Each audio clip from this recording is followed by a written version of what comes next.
on. It's a great example of why I stopped doing the wiki page. It was one of those things where, people would come in and they would make edits, and then somebody would revert their edits, and then there would be a banter, and it was just like, I'm out of here. I'm just done. I'm not doing. So I'm not dealing with that's this. That's why I'm a site of one. I don't have to answer to anybody but this guy right here. Yeah, this is good. That's good. That's good. I don't have to argue with this person. I publish what I want to publish.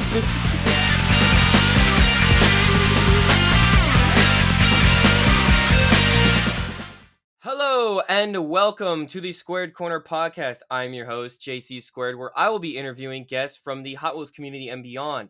Today's guest that I have with me is Brad from OrangeTrackDiecast. Welcome on. How are you doing? What's up, everybody? Great. It's good to be here.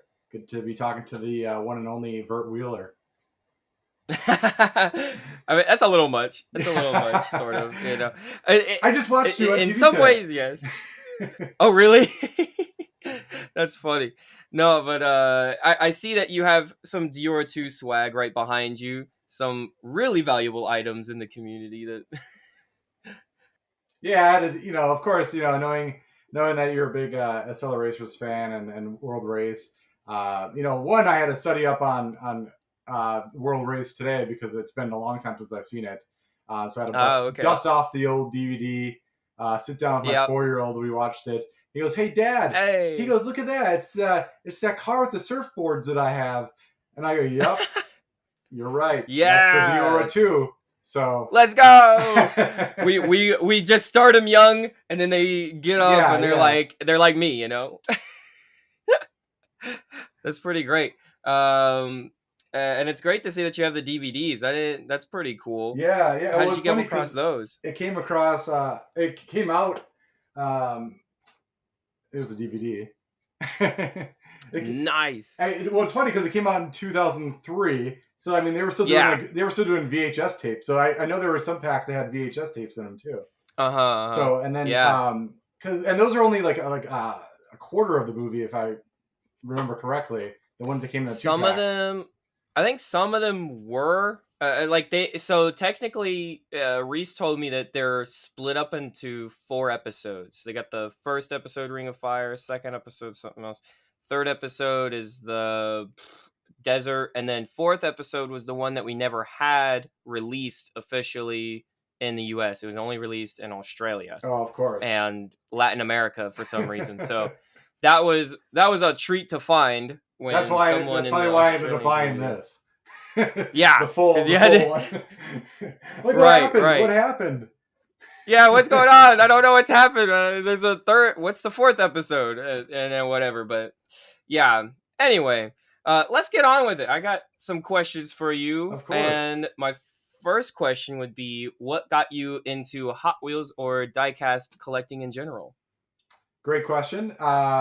It's funny because I think I'm kind of a rare breed when it comes to collectors, in that I went straight from being a kid that played with cars straight to collecting them. So there was a turning point in 1995. I was 12 years old, and I had I was playing with cars, and I was like, wow, this one's pretty cool. I believe it was the Jaguar XJ220. And I'm like, this is like my special car. It's gonna sit on my pedestal. I had this little I don't know. It was probably like a Pinewood Derby thing or something. And I put it up there, and I was like, that car, nobody touches that. It doesn't go on the track. It doesn't, like we play with I play with my friends still, and I'm like, nope, this one off limits. It's just for looking at. And so I eventually that collection of cars just to look at. Grew into, long story short, the obsession you see here. It's a nice obsession, but it can be dangerous in some respects. It's very dangerous. I guess, what did you ever get into cars first, or did you get into the Hot Wheels first? For me, it was Hot Wheels, and then I got into cars. What about you?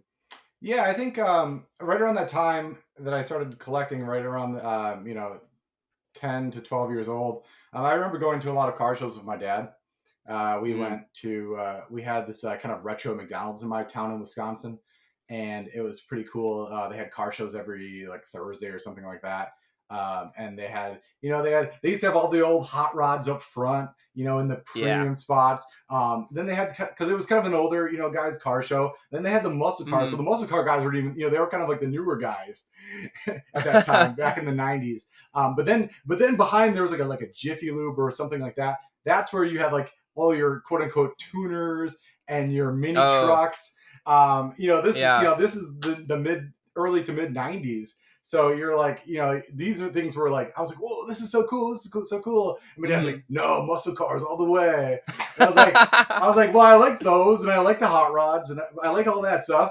And this is just new Yeah. stuff. Like, so it's just more stuff. Like, and I Yeah. think that kind of reflects my collecting habits. Is that I collect everything. Yeah. At one point in history, I was like, collecting this and collecting that and collecting that, and any collector will tell you, you kind of need to just zero in and collect what you like, especially when you amass so much stuff. And Yeah. at one point, I was just like, all right, I'm just gonna call these other brands out. I'm just gonna go with Hot Wheels. It's probably about 95% of my collection. So I'm just gonna stop with all the other stuff, sell it off, and just go full in on Hot Wheels. Oh, wow. Yeah, that's cool. I get it. I was pretty much the same way, sort of, uh, with tuners and such, because that's like what we grew up with. And the muscle cars sort of just came from my dad. He likes muscle cars. I think he had himself like a Falcon Futura at one point and such. So he did the muscle car side for me, and then I was into the tuners, and then the movies were like everything. Like Right? I think it's kind of funny that my favorite muscle car is a '70s Roadrunner, Oh just because yes, it's in the movie, and I'm like, Taro and it's like Kikani. that's my favorite one. Yeah, it's my favorite one. I just bought this today, this Jada Roadrunner, I saw you posted that. of it. Yeah, I was like, yeah, I have to get it. It's the Roadrunner, and it's big, so it sort of goes with the Dior II, but it's not really. Is it's like a little scaled off. Yeah, Um, and I remember like loving. I remember like when I was really little, Ghostbusters two, one or two came out. It's probably two, probably mhm. late '80s there. And my mom took me to like a Burger King or something, and they had like a special like meet the Ghostbusters event, and I was like, yes. And they showed up with the Ecto One and everything, and it was like, it was probably just some Oh, fan club or something, but I mean, it wasn't like the real Ghostbusters or anything like that. But it was like yeah. the coolest thing as a kid. It was like to see something from the screen come to your town, your little town that you have, Oh, yeah. and Yeah. just to be immersed in kind of an off the screen reality. Yeah, I mean, that's the big thing with, I think, a lot of fans in the Dior too. When they first see it, a lot of people didn't even know it existed, and they're just like, "What the heck? This thing is cool!" And it freaks them out, and they're like getting all emotional about seeing something from the screen in real life, especially something animated. It's not something that existed prior. So it's always cool for those types of things. And then it also reacts with the '55 Chevy Bel Air Nomad and all those other cars, Pontiac Firebird and such. I guess I should get back on track with the blogging side of things, because of course you're a blogger. What got you into blogging and about your collection? Sure, yeah. So I actually started kind of dabbling on into the interwebs, I guess you could say. I helped. I've been on HotWheelsCollectors.com since they started the page, since they started it on Oh, July wow. 29th, 2001. I'm a Yeah, little bit of a I'm a little bit of a I historian was as 1 years well. old. Oh my goodness, that's So old. yeah, Sorry, continue. I was 18, and at the time they literally said you need to be 18 to sign up for this site. It's a collector Oh, wow. website. It had forums, chat rooms, and stuff like that. So if you weren't 18, you were kicked off of it actually, because it was a Oh, Mattel wow. site and everything like that. So Hmm. I was like, great. I'm 18. I think I just started my first semester of college that summer, and I was like, all right. So then when I went from there to eventually meeting one of the marketing guys, one of the Brians, there was like 8 marketing Brians at one point. Um, no, there's only two, but Okay. yeah, but they both had it was Fitz Harris and Fitzpatrick, I believe. So there's a Brian. That's There are not two very Brian good. Fitzes. Oh my gosh. But one of them had met with Wikipedia, and they decided that instead of trying to upkeep their own database of Hot Wheels cars, and they used to try and do like CD-ROMs back in the day of databases where you could get into collecting and you could have a checklist of a CD-ROM. His idea was ultimately to create a wiki page for Hot Wheels, and Mm. so I jumped right on board. I was like, it was 2008, early 2008, and he's like, come on, and jump on here. I started doing a ton of uploading photos of my collection. Helping figuring out. I'm sitting. Also, I'm sitting in meetings, and we're like, this is how we're going to lay it out. This is how we're going to do that. Oh And wow. so, I was on the Wikipedia page, which is now the fandom. So the wiki fandom. Oh, So okay. yeah, it's still around. It's still around to this day. Oh, that's cool because I know a lot of the guys in the community now are trying to like help bolster that fandom page. I think Mazda was one of them, and so is Jungle Penguins. Every now and then they try and help some of the research behind there. So that's cool that you were one of the first ones that Yeah. helped put that map on there. I think And it there were helps. five of us, and we kind of started, and then I eventually became the admin for that page, and I think I still am the admin actually. Oh, I every now and have then you just I haven't really contributed in a couple of years. Every so often I'll add something here or add something there. If I see something wrong, I'll fix mm, it. But what it all boiled down to was that I was spending a lot of time doing something that it was, I was, there was a lot of arguments as to, who could do this or how this should be laid out. And I was like, I kind of just want to like enjoy it more and upload things and not yeah. have to worry about the structure of it. Or if I want to call something this, I'll call it that.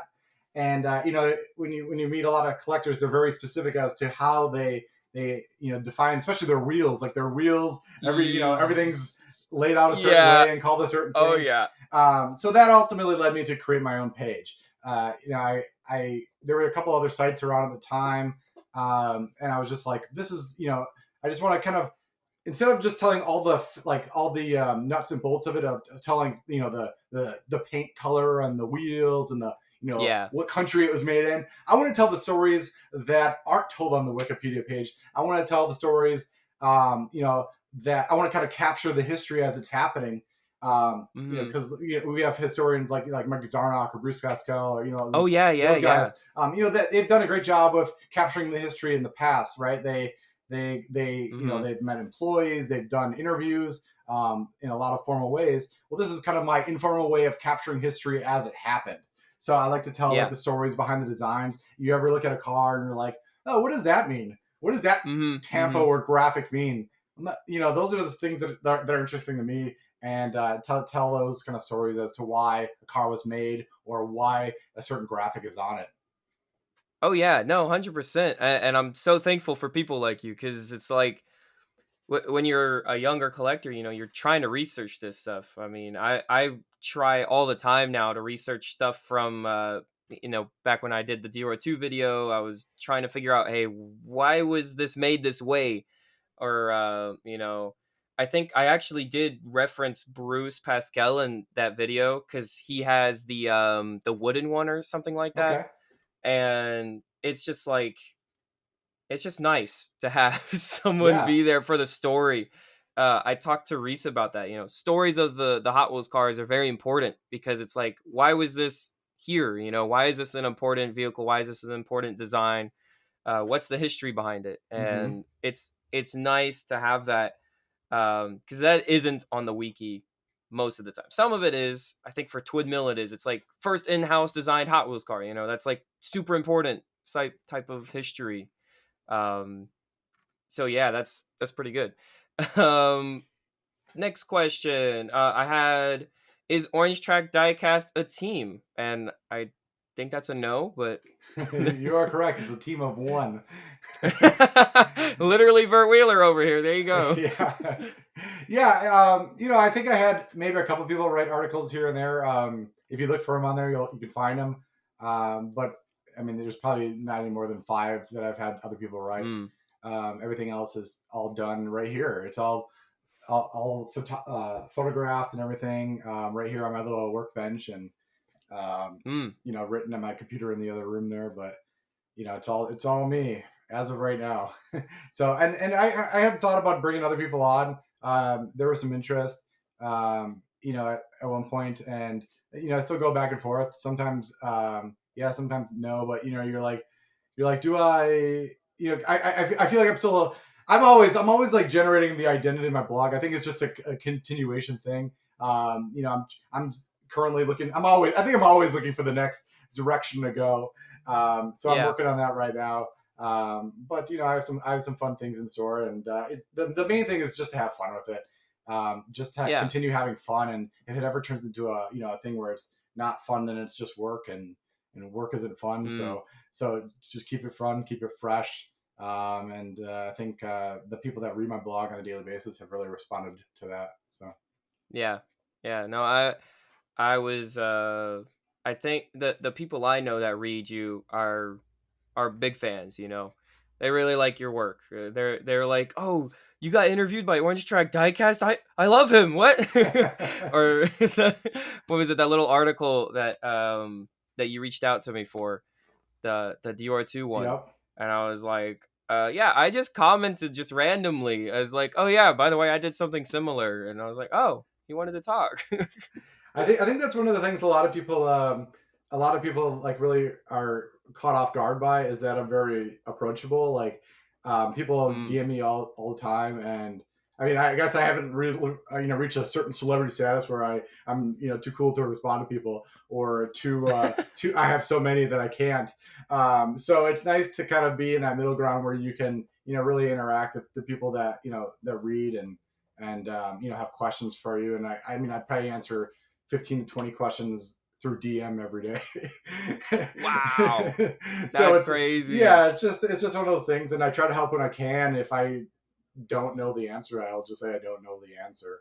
But Yeah. there's just so much knowledge that I'd love to share, and that's once again the point of my site, is just to be able to share that, and hopefully leave that behind for anybody that follows behind me in collecting. Mm-hmm. Mm-hmm. I think one of the funny things is I get all these DMs too now, and I'm like, this is weird. Like, I don't understand, why are you? Some people will just take a picture of their collection and be like, "Hey, look what I have." I'm Yep. like, "Hey, that's awesome, yeah." Like, Yeah. don't know why you're DMing me, but hey, that's cool stuff. Yep. Like, I don't mind. Yep. But I, it's I just so usually I funny. usually give the thumbs up or something like that. Yeah. Yeah, I mean, unless somebody's going to write something, it's hard to really elaborate on a picture of somebody. So a lot of people just send me Yeah. pictures of cars. I'm like, sweet man, very cool. Yeah. It's super cool. Super cool. Yeah. So Which actually, that gets into my next question: is when did you start photographing for your blog? Like, how did you get into photography and all of that? okay, so let's see. I mean, when I started, I had to take pictures, right? I mean, you go one of two routes. You could take other people's pictures, or Yeah. or you could produce your own. There's enough sites that take other people's pictures, and still they're always just regenerating those all across social media and stuff like that. Yup. So especially with like leaks and stuff like that. So it's just Yeah, I yeah, never yeah. wanted. Everyone's got the same link Yeah, pickers, I mean, putting their Instagram handle on it. so it's like where what how am I different than everybody else? What am I really contributing, right? That's the thing, is I don't want to be doing this just because I'm doing it because I'm trying to get views or money or anything like that. It's because Hmm. I really want to contribute to the community and provide something that you don't see on other pages or YouTube channels or anything like that. Just I just want to show, and that's kind of how I kind of where I'm at right now, is just producing 100% original content. Hmm. So yeah, Yeah. as a follow up your photography question, Yeah. yeah, I mean, I think it started the Wikipedia. When I started on Wikipedia, I was like, okay, I got to take pictures of my cars, and they kind of have to be kind of a Oh. standardized format. Hmm. Collectors like it kind of a 3/4 angle from the top a little bit. Yeah. So, and I got really good at taking those, and then I started putting them on my blog, went from the wiki to I started my site. It's called Diecast Motorsports, and then I tried Oh. to buy the .com, because it was getting big enough, and I was like, oh, somebody took it. Dang it. So I had to Oh, rebrand. darn. Yeah, fortunately, I was a graphic designer for about 17 years. So I could, I can Wow. rebrand on a fly. And I was able to come up with a new brand and a new, and secure my domain, OrangeTrackDiecast, in a matter of probably 15 minutes and flip it all over. Hey, So that's not bad. That's not bad. I didn't know. So you actually you designed all your graphics. I didn't know that. yeah, That's yep. pretty sweet. Yeah, everything on my site is 100% designed by me. So Ever thought about selling shirts? Orange Track Diecast shirts, you know? Could be I big. I think about it, but I'm like, I don't know if I'm gonna be really hurt if like nobody buys it. So I'm just like, nah, I'd rather just not sell it.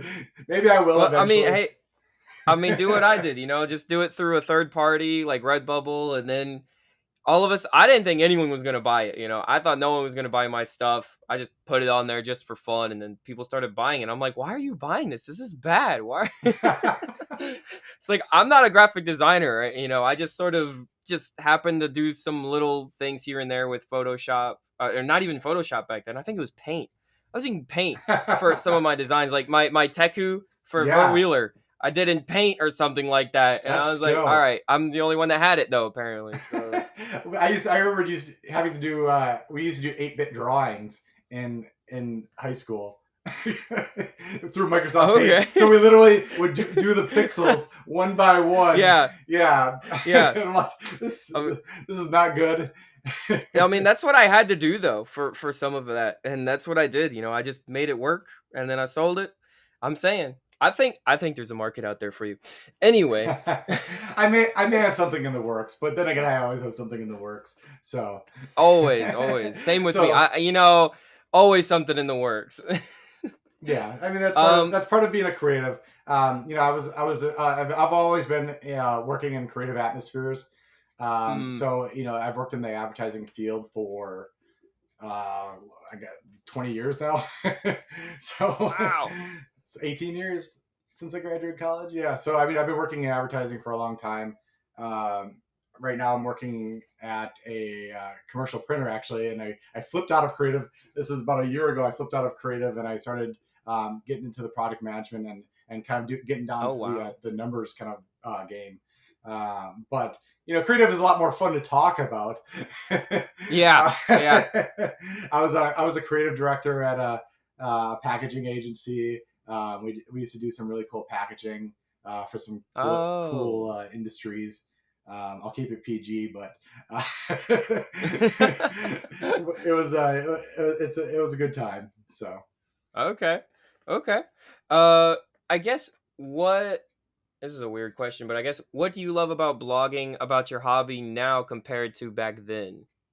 I think now I really like the community aspect of it. And this is probably just because I was starting off, and a lot of people didn't know me, and it was kind of when I started blogging, I really didn't talk to many people about collecting. So Mhm. it was always kind of weird because I was like I'd go out with like friends, and I'd be like, hey, I just wanted to like talk about like Hot Wheels, and they were like, let's talk about sports, and I'm a big sports guy, so I talk about sports all the time, but at the same time, just like something big dropped in the Hot Wheels world, and I'm like, I just want to talk to somebody, Yeah. and I don't have anybody to talk to Yeah. about it. So Yeah. so it Yeah. was really that part of the community that thanks to forums, to now Mm. social media. I mean, I've been collecting since pretty much before the internet really took Internet, off. yeah. so I mean, I've gone through the gamut of there was the forums, and then we had the Mhm. Facebook and the Yeah. Instagram, and now there's Discord that I'm trying to figure Yep. out. I'm like, things are happening way too fast here, and Oh yeah. I think I'm getting too old for this or something. I don't Di- know. Discord, I think it's funny because Discord was sort of my in into the community at large. And back then, it was only like 50 people. It's grown to 3,000 now, I think, in there. And now with the Reddit used to be at 2,000, and now it's at 10,000. So it's just like, oh my gosh, there's so many more people here at the same time, and everyone's trying to get their 2 cents in. And I think it was funny. I think like anytime there's a Mattel Creations drop, we're all in like Oh a yeah. server. And we're all like, did you get it? Did you get it? Did you get it? Or something, you know? Like, who got the Dior II this time? You know, who got it? And then there's people are like, bro, that was way too expensive. I'm like, it doesn't matter. And something like that. I'm sitting there on Mattel's forums, and I'm like, because I'm one of the the admin on the forums there, and Oh, yeah, and yeah, I see all the nasty stuff come through, and all and I'm like, yeah. block, block, block, block, and I have to, and I mean, I like, Yeah. I let people speak their mind most of the time, but when it gets nasty and stuff like that, There is some, it's just, I have to there do are it. some, there are some like very, what do you call them? Just very creative tongued people on some things, I'm To like say the genuinely least. surprised. I'm like, goodness gracious, what these people, they don't hold back Yeah. online. And sometimes you're like, I think that's something negative. I can't even understand that run-on sentence. I guess so. Yeah, I don't know too much about that. What are Nobody wants some to of hear about. your Nobody wants to hear about that. No.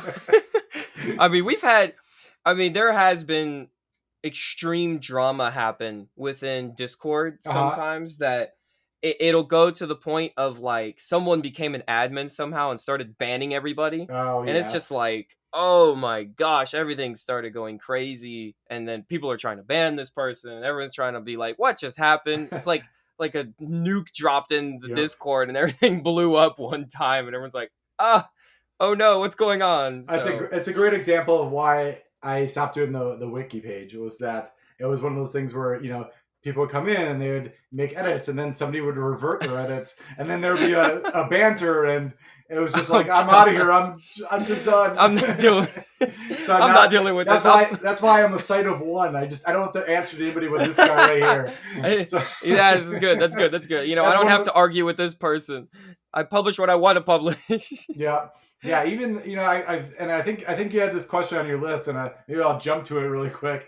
It was Go ahead. Maybe I'll let you ask about Which about I was gonna Mattel. say. And Why don't you just go for it? I don't know which one you're talking about. I got a lot of questions. I bet. Yeah. So it was so with Mattel, one of your questions was, do you write content for Mattel? And oh yeah. yes, and for hotwheelscollectors.com, that's yep. what it was. Yeah. So I started working as a contractor for Mattel, writing some of the content on hotwheelscollectors.com. It started off doing a lot of kind of articles like you see on Orange Track Diecast. Then it evolved into writing sales articles, so it kind of got very technical. Right now, there's a little bit of a hiatus right there, right now, in terms of that stuff. But yeah, I was able to put together some pretty cool pieces while I was writing the kind of more of the editorial content for the site. I kind of came along at kind of at the wrong time though, because there was a shift from kind of more of the community aspect to more of the sales driven content. And so I think that's one of the reasons why you don't see my stuff on hotwheelscollectors.com anymore. It's on, if you go into the like the redline exclusive articles, you can still pull up the articles I've done. I think I did around 10 articles, and they're all pretty detailed, including I did a Purple Passion one. That was one of the coolest ones because it was like the 30th anniversary of the Purple Passion, and I literally got a hold of Larry Wood, and I'm like, hey Larry, I like to like interview about Purple Passion, one of your coolest creations. And he's like, yeah, sure, just give me a call. I'm sitting in my living room right now. I'm like, okay.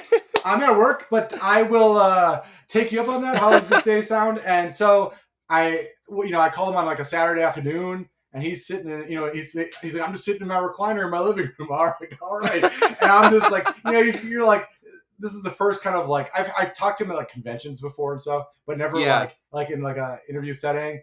And it was just so hard not to geek out because I'm like, this is like Mr. Hot Wheels, like he's the most down to earth guy, but like it's still like, you're like, oh my god, like this guy has so much knowledge, and I got to keep it to one thing. Yeah, no, I But get it because I mean I got to interview him a little bit too when I was at the convention, and my cameraman goes, "Hey, let's do an interview," and I was like, wait, I wasn't yeah, ready for it. yeah, he did so much for the brand and for collectors, and I mean I could go Hmm. on and on about the contributions that he did. He's the one kind of that opened, through Mike Strauss was the original like newsletter guy, the Hot Wheels newsletter, Hmm. and he got a hold of Larry Wood, and they kind of got this whole idea that Mike Strauss got the idea into Mattel through Larry Wood that there is a collector market out there, that there was like collectors out there collecting the product. Kind of, Oh, I think I want to say it was like mid 1980s, and wow. and from there they're like, wow, we should probably start making cars for collectors. And one of the first cars they made was the Purple Passion, because it was at the Oh, time they had a strict rule that cars had to operate on the track and everything like that. And the Purple Passion yeah. was one of the first cars to have the wheels tucked behind a fender. So it's What? one of the Okay, first so I cars. should Yeah, it's one of the have should first have read cars that they actually article. did for one of the first cars they actually did for the collector. So Wow. So that oh man, that makes sense though, because I was always that's somewhere crazy. I have That's like like probably a a case full of Purple Passion sitting here somewhere, but man, that's a mind blow. Yeah, and what's cool is I think I got to see a what is it, a 39 Merc that it's sort of based off of. yeah, And I was just like, "Oh, this is like Purple Passion." So and that's where my brain went is yeah. I didn't think of it. I wasn't super knowledgeable about Mercedes or anything, but I knew it looks like Purple Passion, and that Purple Passion apparently is this car. Yep. Well, and it's So funny that's too. Like if you know anything about Mattel, is they like to reuse names, right? They like to reuse names yeah. of cars, and especially when you're trying to do a Wikipedia page and there's like 8 cars named the same thing, but they're all different castings. But it's funny Yep. because Purple Passion was actually used in Barbie as well. There's a Purple Passion Barbie, and the only reason I Oh. know that is because my wife pulled out her old Barbies, and there it is. This is the Purple Passion Barbie. I'm like, you have a Purple Passion Barbie. Interesting. That's great. Oh, that's funny actually. I wonder how many Hot Wheels car names and Barbie names mixed together then. I 'Cause know that there's at least a few that crossed over. So that's interesting. We'll have to find that out later. yeah, Um, that's totally like some kind of trivia fact for another time. yeah, yeah, yeah. I guess going into articles still, what are some of your favorite articles other than the Purple Passion, obviously, because that's crazy. Yeah, that was like just super cool to be able to do that. I actually did another article in the on for HotWheelsCollectors.com where I reached out to Eric Tscherne. Yes, yes, I know you're gonna Oh, know that name. let's go! So and I had been following Eric on social media just because I was a huge fan of the Switchback, so I love the Yeah, Switchback. yeah, Um, Switchback and I think Super Tuned as well. I have that one yep, on me super right now. tuned, muscle tone. Power Um, Rage. He yeah, did a lot of them. the Showstopper Seared Tuner was one of my favorites as well. Yeah, yeah. So I reached out to him. He lives in Encinitas, California, and it just so Mm. happened that we were planning a little trip to Encinitas, California. This is actually in 2020, so this is in the middle of COVID. So I'm like, oh, Oh. how am I going to interview somebody in currently COVID? So I'm like, Yeah, hey yeah. Eric, would you mind? I'm actually going to be in Encinitas. Would you mind meeting up for coffee with me, like outdoors? And he actually agreed, Mhm. and I'm like, yes, this is sweet. Let's So go! yeah, like and like so I met him at a breakfast place, and we actually had some breakfast, and we talked. I think it's about 4 hours, and Wow. and I'm not like one to like take notes or anything. Mhm. I'm really bad at like just doing it, so I really just try Mm. to like be in the moment and really Yeah. understand people and what they're trying to say. And so I'm like literally talking to him for 4 hours about all the castings he designed, the things that were going on at Mattel in the early 2000s. Um, one of them being Gosh. World Race and Acceleracers, Yeah. Oh and my goodness. so I mean we're just I I was probably geeking out. I don't know if it came across that way. But I mean, I'm sitting there, I'm like talking for 4 hours. I'm like, eventually we parted ways, and I'm like, okay, now I need to go capture everything that was we just talked about. Because if I do anything else, I will totally forget it. I will forget it. So I was staying at an Airbnb, and if you've stayed in the incidents before, that you go down to like there's a beach, but you go up, there's like kind of like the main street. But if you go up, there's all the houses up on like the cliff and everything. So we were staying out in Airbnb up on the cliff, where overlooking the ocean and the town and everything like that. So I'm running up this hill, and I'm like I need to go. My wife has come down. I'm like, I can't talk right now. I need to go capture some stuff. And so I'm running up this hill, and I'm just trying to remember everything we talked about and all the little details he said.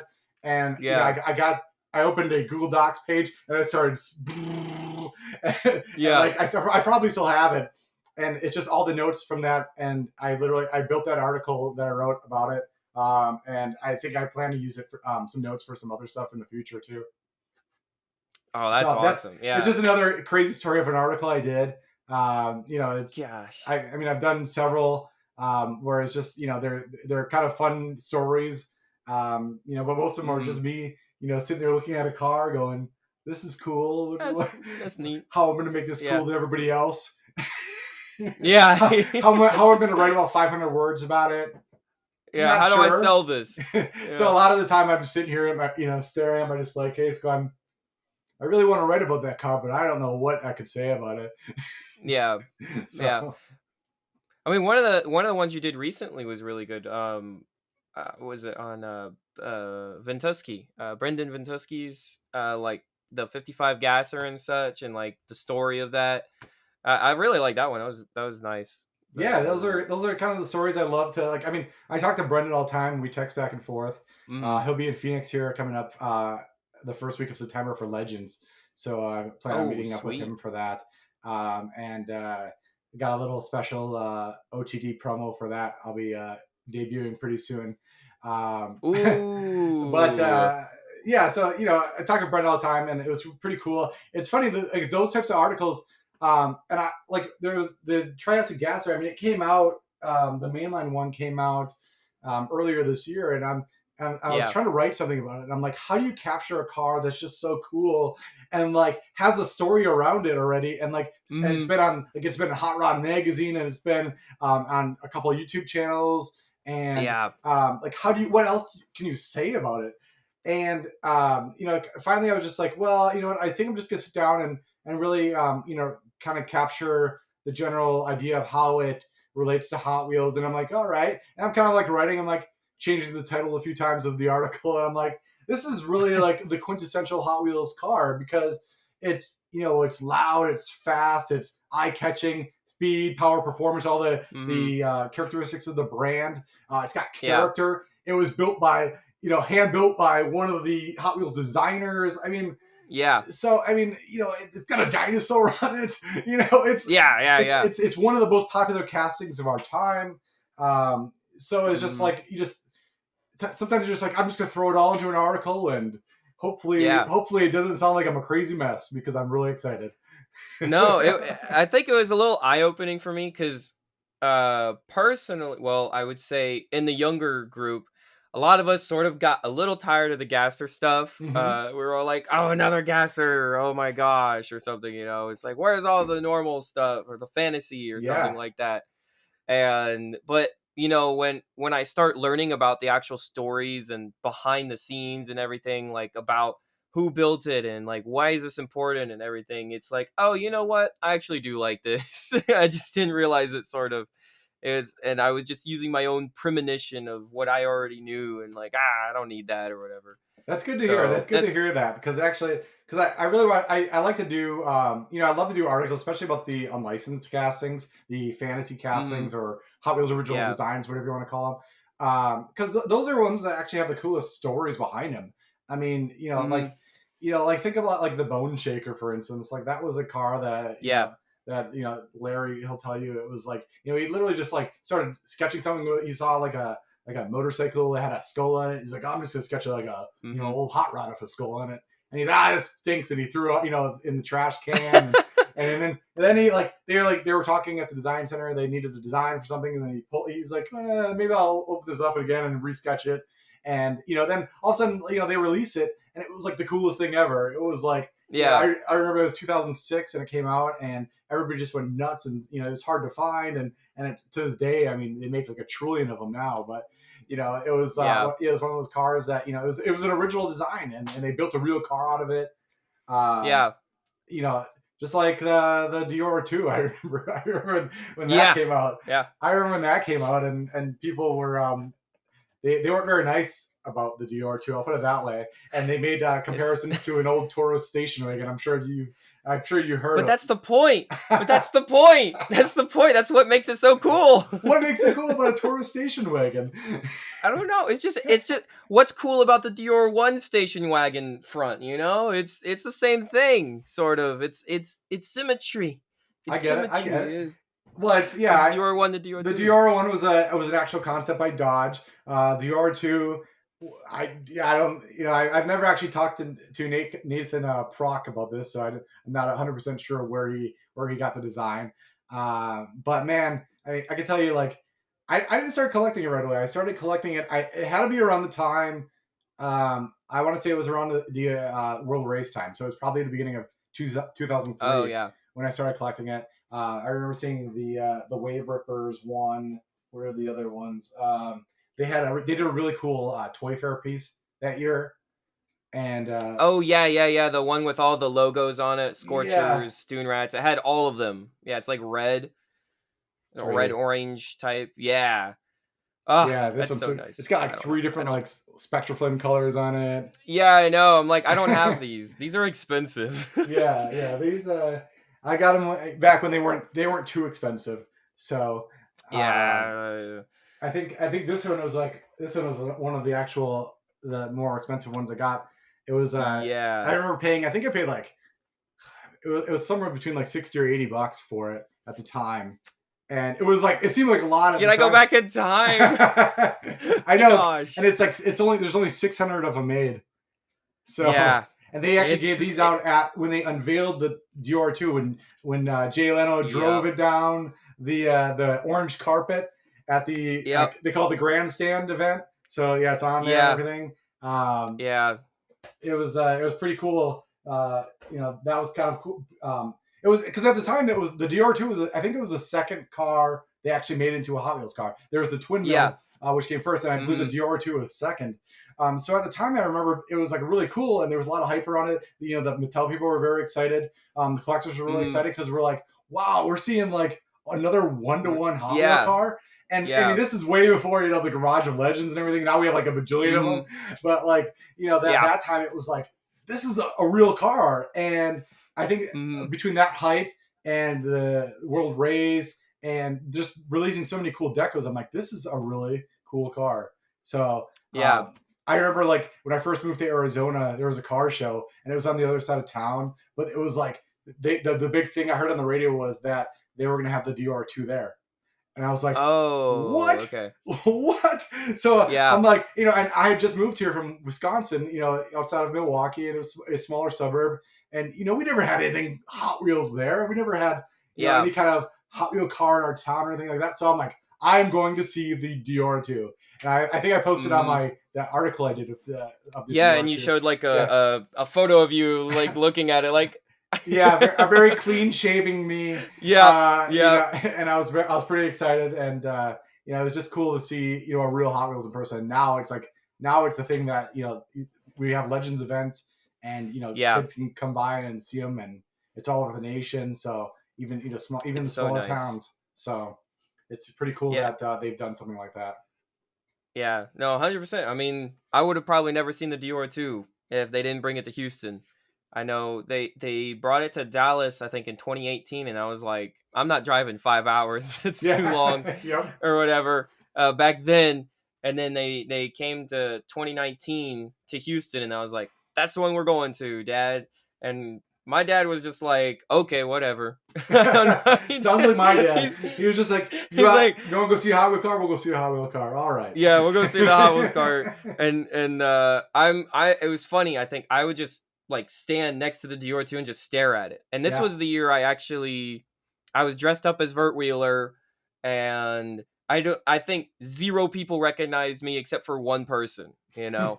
I think there was only one person out of everyone that recognized me, and that was it, you know, in terms of stuff, because this was before I created the YouTube channel and Yeah. everything. It was just like just really far back, and I I mean, think maybe my they were just dad starstruck. Maybe they were just like, "Is that Vert Wheeler? I can't talk to him. I can't.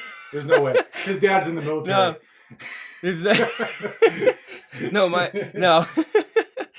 But yeah, it's just funny, and I think my dad was trying to get me into the car though, because he would be like, you know what, let's see if we can get you in, and I think we talked to like a couple of different people, and had I known that Ted Wu was there, I probably would have got there earlier. And I think they back then they did the event stuff like from 8 to 9, and then they were out of there, like Yeah. they just left.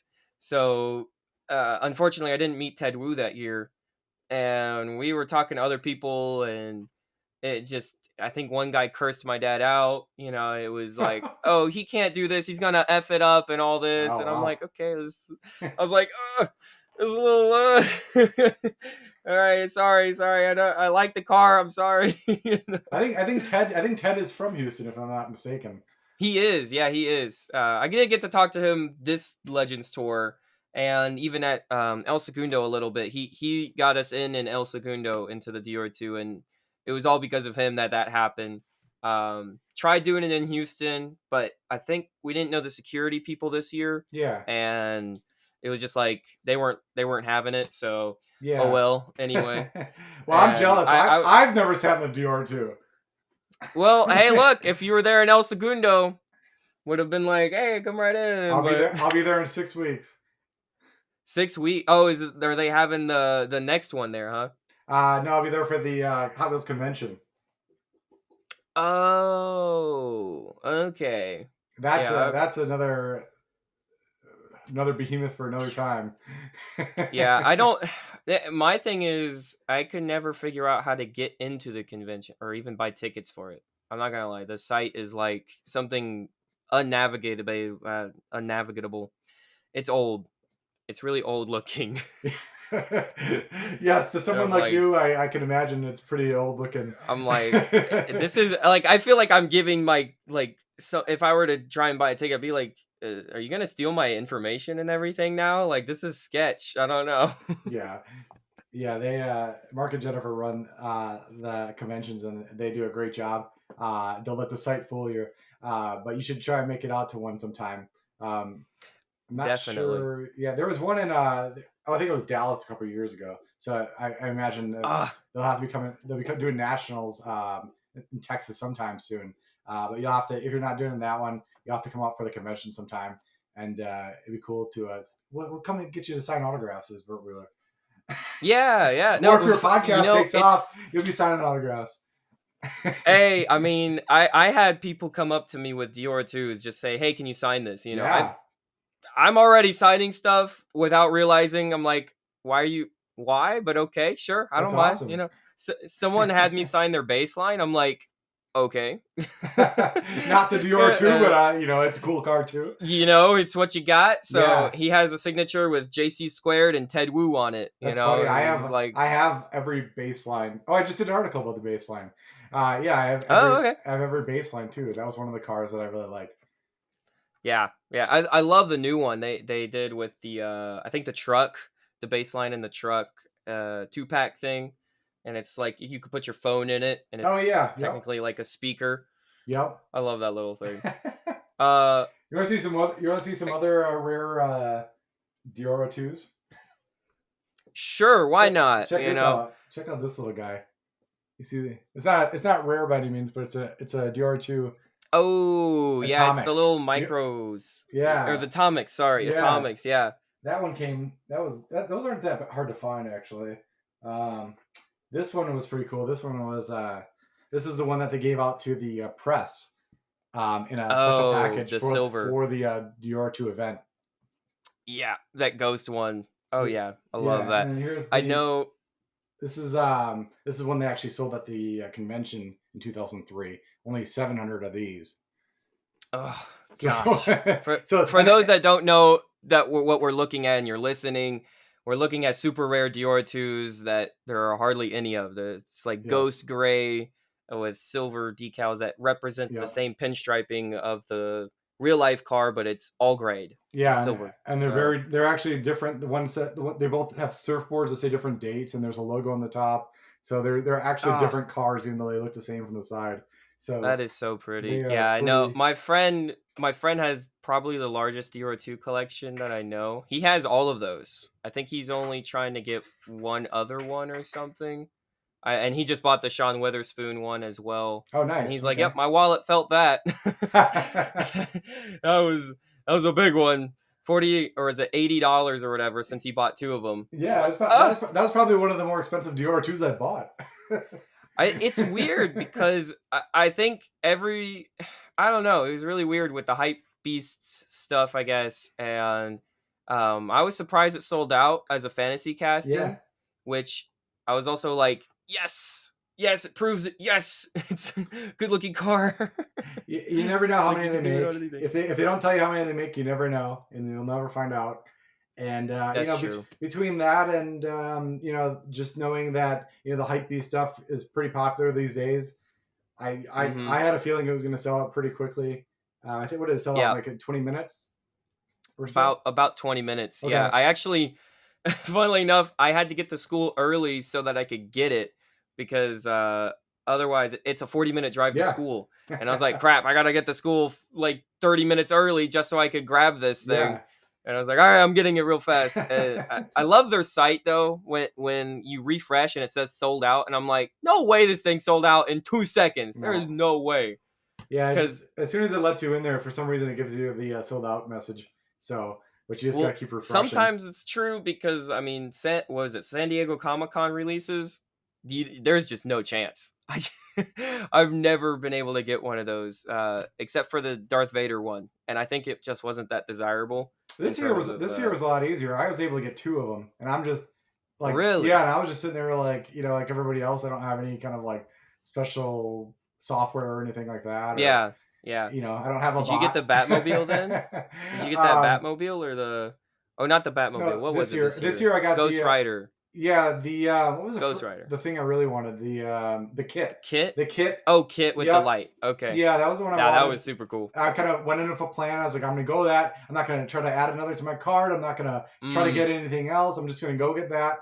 And that's kind of the plan you have to go in with to get some of that stuff. And then Mm. I got it pretty quickly. I think after a minute or two. Oh no, I think it was like That's pretty good. 6 minutes. No, 6 minutes because it was at 7 minutes it sold out. And then Oh wow. yeah, and then Okay. I actually went back in and I hopped in line for the Ghost Rider thing, and then I was sitting in line. It said like 18 minutes or something. Like, oh, I'm not gonna get this. Went back to work, looking, checking in. Still Hmm. available. Still available. And eventually, I got through, Wow. and yeah, and I got it, and that thing sold out probably after 20 minutes or something. But I don't know what happened to me then. Oh well, maybe I logged in 10 minutes and I just wasn't. Maybe I didn't want it enough. I didn't yeah, want it enough. Maybe. you gotta want it. You gotta Uh, want yeah. it. I think the only one I may have really wanted was the Ghost Rider, yeah, and then I was like, oh well, I didn't get that one, so yeah. whatever. Don't I care too much, but I have a lot of kits, but this one was pretty cool because it was the first one with a LED light in it. yeah, that's just cool. And it's rechargeable. It's the first of its kind, and I think we're gonna see some more of that stuff coming from Mattel based on what I've heard. Okay. But I didn't know it was rechargeable. That's neat. yes, Because yep, I'm thinking like McDonald's type, yep, yeah. They the did the McDonald's ones. They did McDonald's. Was it Hot 100? They had like little LED lights in them. yeah, And yeah, then for the Red Line Club back in 2000 and early 2000s, they did a billboard truck, and it actually had like one of those like kind of nickel sized batteries in it, yeah, and yeah, you had a switch you could toggle it on and off. And yeah. I actually checked mine, and it still works. 20, Yeah, so some of the Accelerator McDonald toys that I have still work too, surprisingly. I'm like, okay, yeah. cool. So, but this is cool. I mean, this is like the first rechargeable one. Yeah, Um, that's sweet. yeah. So it's and it was designed by Brendon. Big fan of his work, and Mm-hmm. just thought it was cool. So I was like, I have to get this. It's a first. Mm. So I guess that actually goes into this next question, which is, what are your favorite cars of all time, or favorite Hot Wheels car? You know, what's your favorites? I have so many. I don't know. I always hate to like say this is my favorite because I think like tastes like that like always change on. For me, it's like a daily basis, and like Mm. when I'm like writing on my site and stuff like that, I'm like, what do I want to talk about today? Like, what's piquing my interest today? And usually, it all boils down to like something like I do a lot of like the technical term is social listening. Mm. I'm like, I mean, I watch all your content. I watch so many other creators' content, YouTube. I visit Mm. several other sites. I mean, I don't even want to know how much Hot Wheels media I consume in a day. But I Instagram, all that stuff. Like I'm always watching and I'm always looking, seeing what people are talking about. And Mm. so really, it's at the moment, it's like it could be anything. In particular, like I got my gassers out because I did the gasser article the other day. I got the Mm. Deora IIs out for you. Yay. I I love the team transport stuff. Um, Oh and, yeah. and it's funny too because some of the stuff like I remember like when Team Transport came out, and I remember there was something else that was supposed to come out too, and they were trying to decide between the two, and I wanted the other thing to come out, so I was Oh disappointed when yeah. Team Transport came out. But now I have every single model, even the Supreme one up there. You can see it Oh wow. right there. Yeah. Yeah, So that's expensive. so it's your taste change, and to not Mm. I always try not to put myself in a corner, saying I only like this or only like that. I have lots of favorites, and if you see below Mm. this table here, there's a lot of favorites There's a in there. lot of bins. There's a There's a lot lot of of, bins. yes, the archives are down there, so this table sits pretty high. Whew. So Yeah, goodness gracious. Yeah, I don't have that many. I don't have that many. yeah, I lost track up to 30,000. Yeah, yeah, yeah. I actually, I didn't think about this before in my previous questions, but what would you think of like a fantasy premium team transport, or even just uh normal premium fantasy? Because we don't really have a lot of that. Yeah, I know there's Bone Shaker, Twin Mill, and that's about it with it's like funny really you ask that fantasy. because um, there is one unlicensed quote unquote fantasy casting that did appear in car culture, and it was the Baja Bouncer, just this last year. So it's kind of an Hmm. off road trophy truck, and collectors did not Ah, respond very well to that. this one. Yes, that one. I actually bought this because I really liked it. I saw it. I Yeah, was like, wow, this thing's cool. it's a It's just on super my awesome desk. casting. And if you know anything Yeah. about trophy trucks, I mean, they don't resemble really the cars that they are modeled after. I mean, Hmm. because they're heavily modified and everything like that. So I think Right. the wisdom, the thought process behind that was, hey, let's throw this unlicensed car in there because we can put whatever graphics we want on it. We can do whatever we want to Yeah. it and not have to get it approved by a licensor. Well, there was a pretty loud outcry from the collecting community that and a lot of them, people were posting pictures of hanging on the pegs, being the only one. Um, so Of it's course. it's not to say that I personally I love it, and I love I would love to see more fantasy premium. I feel Hmm. like you kind of got in at the wrong time of collecting because back in the probably early 2000s again, uh, we had premium lines with fantasy castings in them, like the Yeah. Deora II. This is a premium car at, I think this is Target had this one of the design Wow. series or something like that. Um, Wait. It's a little blurry for me. What does it say on it? Does it say anything no, on it's it? just it's got a black kind of over chrome Oh, deco on okay. it. Yeah, but it's got like, I mean, it's got tail lights, it's got headlights, it's got full Yeah. deco, it's got rubber wheel, real rider wheels. Mhm. Mhm. So it's back at the time when they were doing fantasy and premium, and it was Yeah. pretty cool. I have other DR2s and some of the other castings too, but I just have the DR2s out right now. I mean, I mean, the favorite Diora 2 that I have at premium is this one. It's got Yes. the surfboards up, and that's Yeah. literally the only one they ever made of it. Yep. It's the only one they made. I They know never made it it's a again. totally different casting. It's 100% Hot Wheels casting. Yeah, The tonneau cover flips up. It's like the coolest thing. I wish I they would don't. have. I wish they would have did more of these. Yeah, actually, it's a good question. Is do you know what happened to 100% Hot Wheels to move from that to premium and to Redline only stuff? Or Yeah, I do actually. I know it happened 100% oh, Hot Wheels. um, to give you the short story of it. 100% Hot Wheels. It was a line that it literally like if back in the day when you would go into the store, you would see the same one sitting there and nobody was buying it. mm, This was this is and my whole theory on it was that this is before like the Instagram days or the camera phone where you could take pictures of your mm-hmm, cars and you had all these different collectors taking all these different cool photos and everything like that, all these different angles. So you really just yeah, had a lot of guys that were just and girls and women. They were collecting just in the package. I was probably one of them at the time, and where everything was just packaged, and it was all about putting in a tote value, and I mean there wasn't much being shared, and those castings they were extremely detailed. They were what you see now, out of some of mm-hmm, the other brands, multi-piece tools yeah, and everything like that. But the collectors weren't ready for it. You didn't mm, see there were people that collected it, but there were few and far between, really. yeah, So yeah, and they didn't get a lot of the designs they kind of ran a couple times over. I think they didn't refresh the graphics or anything. Their mix strategy mm, was a little off. But I mm-hmm. mean, we could dive into it. That's another topic we could talk about for hours.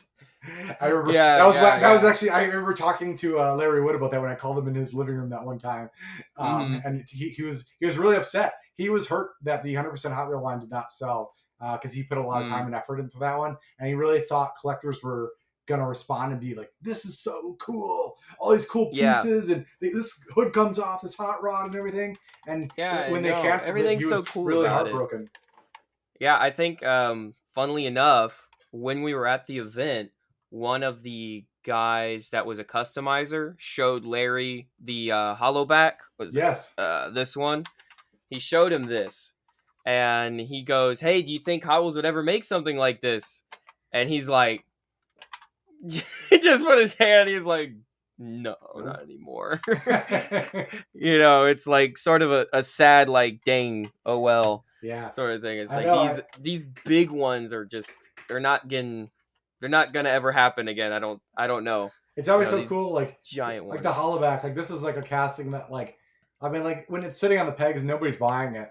I mean, Mm, but like when you detail like an original casting like this is one that was done for Toy yeah, Fair, and yeah. when you have the detail on these original castings, like they're so cool. Like they come out and they have Mm-hmm. like you see all the different the ways the designer built the hood and had a separate piece for the little part that comes over the top there, Yep. and the Yep. little vents are painted different color, and of course they have like real riders and pipes that are painted and everything like that. So I mean, Mm-hmm. like I would love to see more of this kind of stuff, unlicensed Oh stuff. yeah. It's just so cool. And of course, it has the Metal Maniacs deco and everything like that. But Yeah, and then the problem is then they retooled it, and now yeah, it sort of messes up the whole flow of the car, and you're like, oh well. I don't know. It's just yep, oh well. yeah. Sometimes a lot of the time, I knew somebody either in the design center, a new designer, or somebody at the factory even will retool a car just because it makes more sense. Sometimes it's like they literally have to retool it or else they can't produce it anymore. Right. Right. Mainline cars are actually all automated. They're all built from the Yep. so they have to be assembled like that. So you can't have any tuck pieces or anything like that. So Yeah. or opening hoods or anything like that. So we lost a lot of really cool cars. Some they retooled, like the '67 Camaro, the Shelby Cobra, something like that. Yeah. But like there were so many cars that were lost because of just a process change, and it's so funny Yeah. to learn those things and to understand how that works and how a Yeah. production environment works. So Yeah, rest in peace, Deora II fans. They're all like so annoyed by the tucked in windshield. Oh, That that thing was one. is, That was my. I think if you went back and read some of my earlier Dior two articles I wrote on my site, I talked about how I hated when the front window wasn't flush with the outside and it got tucked yeah. in, and I'm like, no, the Dior two doesn't have windshield wipers where it needs to have a reservoir bay for water to run off. No, it's all flush. It's a round circle. Yeah, I know. And even like the fact that like a lot of them don't have the surfboards anymore. I think because I think all of them pretty much have the molded on surfboards. Yeah, they're molded now. I mean, the only one I don't remember. maybe I don't was, remember the last one bef- that had surfboards. yeah, I think it might have been like 2014 or something. I think it was one of the 5 packs or something like that, but it still had a molded in windshield. And I mean, now at least they did I think the color changers one is still nice though, which is, it's all right. They Yeah, kept the smooth.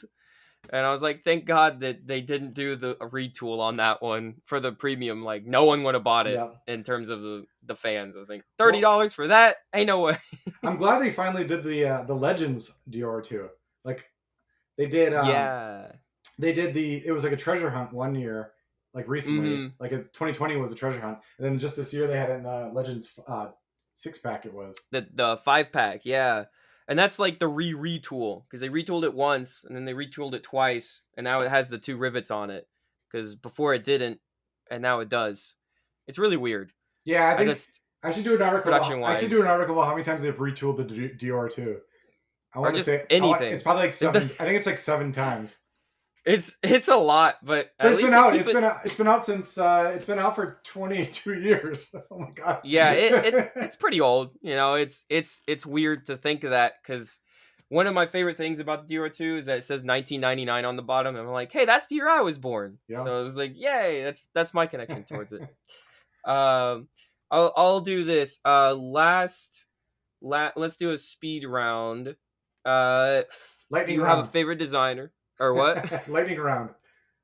Lightning round, yeah, for the end, since we've been doing this for an hour and I'd hate to keep you any longer. I could talk for 3 more. No, I know, but my I know computer. you have to get to bed. No, my computer couldn't handle 2 hours last time. My That too. Reese went, me and him went for 2 hours, and I tried exporting it on Premiere, and it my computer said no. Well, It wouldn't do it. We'll get together another time in the future and we'll talk some more. For sure, and hopefully at one of the Legends tours. Yeah. I know I'm gonna try and make it to Dallas, but as much as I can, I'll try to be at places that I can be. So yeah, speed round. All right. Favorite designer. I don't. I love them all. I love them all. I love them all. Favorite character from Acceleracers or Hot Wheels. Okay. World Race. It's funny. So I was watching it today, and you kind of you're like, I figured you're be asking me that, and I think I'm most like Banji Castillo. Hey, let's go! He was like, let's go, let's do this. What do you want to do? Yeah, I don't care. Let's do it. I'm supporting you 100%. I'm the biggest team player. So yeah, like it was pretty cool to see that. I was like, this guy's pretty cool. I'd hang out with Banji. Banji's a fan favorite. Yeah, he's a fan favorite. He was supposed to come back. They made a figure of him, and yeah, that's about it. That's all we have about him. They made a figure of him. I didn't like Ballistic though. I think he should have had a cooler car. Oh, I love Ballistic, but that's personal choices, personal choices. All right, favorite Acceleracers or World Race car? It could be either one. Oh, Acceleracers World Race car. Yeah. I mean, it's hard not to choose the Dior 2. You should have said besides the Dior 2. I say besides the Dior 2. Let's shove that one off because I have the same issue. It's like if everyone asks me that on stream, they'll be like, "Hey, what's your favorite car?" No. It's hard. I mean, because between that and like the Roadrunner, you're like, I mean, they were like the main cars in the series, so it's like, those are hard not to pick. I'll tell you, I don't remember the name of it because it was one of the racing drones. It was the I think it was the RD05. Do I have it here? Is it driven in the movie, or is it one of just the normal diecasts? I'm not well versed in the Acceleracers. Oh, I need to catch up on that. But it was like one of the racing drones cars. I thought it was kind of like an off road SUV kind of thing. I thought that was always pretty cool. okay. I think it has like the dual like hood scoops on it. I think it's RDO5. I think you're right, actually. I think you're right. I think it's Yeah, RDO5. like I always Someone thought. in chat's gonna be like, Yeah, but yeah, it had like the dual you know, hood scoops on it, and I want to yeah. say it was actually one of like and, don't quote me on this. Oh, I know it's gonna be. I know it's gonna. These You're are things on like the I hate being on podcast. camera because like I normally I like for my blog at least I look things up and I make sure before I write them Yeah, that they're correct. I want to say Junamai designed that one. I want to say it could be. that he did, but I could be totally wrong. Uh, So I'm sure somebody will let me know. let's just see real quick. I think you're right. I think you're right. What else? He also did Chicane, Rocket Box, and RDO5. There you go. RDO5. Okay, yep. So I'm pretty On sure, the money. So it is on the money. It is RDO5. So, yeah, that one. It is RDO5. I really I wanted to go back and collect that one, but I just there were the Acceleracers from 2006. They were just like impossible to find, and I was like, oh, I'm never gonna have them all. So I didn't. That was one I was like, oh, that would look really cool with some off road like real riders on it. I'm like, that thing would just look so slick. Rolling Thunder was another one I thought was cool. It's kind of like this like heavily modified like Suburban. Yeah. And that was a Larry Wood. So was it Larry? Of course. Yeah, that was Larry. Okay. Yeah, Rolling Thunder is Larry. I always thought it was like a Cadillac Escalade or something that someone just like beat up. Yeah. I mean, it was like because I love like the Metal Maniacs. I love like that like whole grouping because it was like these guys. They took these like kind of older cars like riveted. Like it was like probably the old like GTO or Mustang or something, and they just like slapped on all these like rusty new parts. Like so they're kind of like these like these kind of like these retro mods is the term that they use in the car industry of they're using new hardware, new stuff to put on older cars. So I just thought the Metal Maniacs were super cool, and I loved most of those cars. I loved so I think Larry had said he's like, yeah, we made sure to make it look like you could build this sort of thing. Yes. So that's why you like it. Yep. And last is favorite Hot Wheels diecast. Favorite Hot Wheels like car? Favorite, just a random favorite Hot Wheels diecast. Originally I had AR diecast, but we just did that. So it's a question. You don't have to answer it, but it's there. There's just so many to pick from. It's just so hard. It's just too many. Yeah, it's just it's just too many. It's like choosing between my kids. Can't do it. Can't do it. Can't do it. This one's my favorite at the moment. There you go. That's it. Where can people find you if they want to look you up? Definitely don't come to my house. Right. No, people, you can always reach out to me. I'm probably the most responsive on Instagram. So if you DM me on Instagram, that's probably the place you'll get the best response. Facebook Messenger, for some reason, through OrangeTrack, through the Facebook page, doesn't work for some reason. I get notifications really late. Brad at OrangeTrackDiecast.com goes, email. I don't know. And if you want to see me in person, I'm usually at, I'm here in Phoenix. I'm, local here. So, I'm usually at the Hot Wheels events in town. I pop in and out of the local toy stores. I'm at the collectors convention every fall. So, it's just a good place to meet up with other collectors too. And I mean, I love going to the collectors conventions and talking with guys that have, and women that have been collecting for, 55 years or whatever we're on now. 54 right now. Yeah. Like I've been doing it for like 27, 28 years. And So, my knowledge pales in comparison to theirs. So, just to be able to pick their minds and understand what collecting was like before before 1995. I mean, that was it was a different time, and Yeah. there's just infinite amounts of knowledge, and it's fun catching up with them. And I mean, there's been articles where I've written after talking with people at the convention, and they'll be talking about cars. I'm like, I gotta go back to my room and write that down because I otherwise it's lost. Like there's so much information that's lost over the years, and because nobody wrote it down, or people left Mattel, and it's just not captured.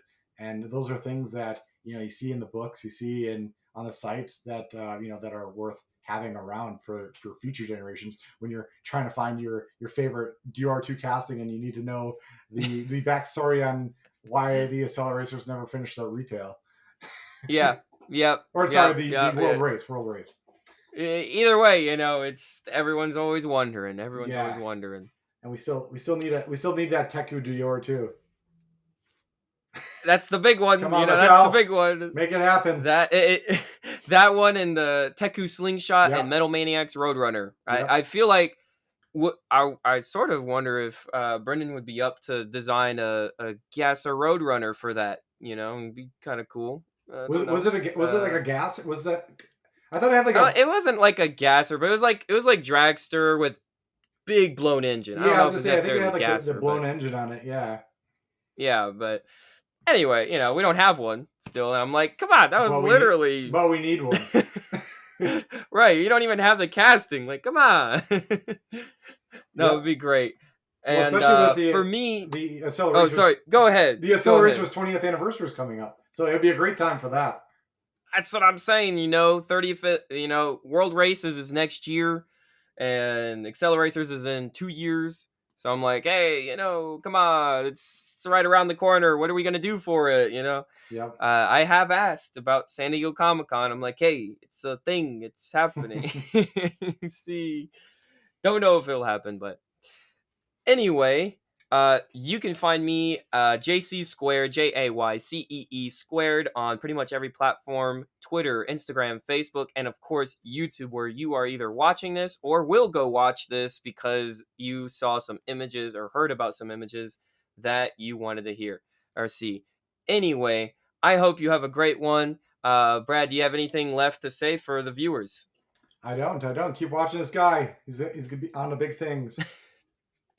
Thank you. And with that, we say goodbye and have a good one, guys. Peace out. Thank you to members for obviously supporting this financially: Lucas Gabriel Del Lima Gonsalves, Ratchet RPG 01, Rhoda the Dragon Lord, Citrus 3, and of course, I'll say thank you. This has been the Squared Corner Podcast. Music composed by Steve Rocket. Video and audio recording by Riverside.fm. Video and audio editing by JayCee Squared. Logo art by Miguel Martinez.